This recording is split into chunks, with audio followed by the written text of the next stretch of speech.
কৃষ্ণ কৃষ্ণ এই বাপজনাই ধৰমজুলি ন এই ধৰমজুলি বাপজনাই সুন্দৰ তাৰমানে আমাৰ অসমৰ মুখ্যমন্ত্ৰী মাননীয় হিমন্ত বিশ্ব শৰ্মাই যেনেকৈ তাৰমানে এটা ধুনীয়াকৈ সুন্দৰ আমাৰ গুৰুজনাৰ এই চিহ্নবিলাক গুৰু আসন খোল তাল বা আমাৰ দশ অৱতাৰ পদচিহ্ন এই জাপি এইবিলাক মানে ধুনীয়াকৈ সুন্দৰ প্ৰতিষ্ঠা কৰিছে।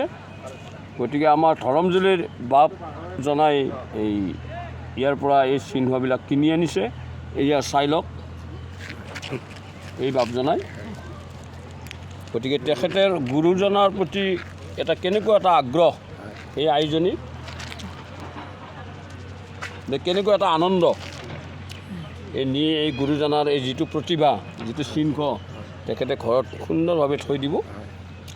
কৃষ্ণ এই ভৱিষ্যত তেওঁলোকৰ গুৰুজনাৰ যিটো সান্নিধ্য তেওঁলোকৰ উজ্জ্বল হওক, এইটো আমাৰ ঈশ্বৰৰ ওচৰত আমি প্ৰাৰ্থনা কৰিছোঁ। কৃষ্ণ আও হৰি ও ৰাম কৃষ্ণ বাবা।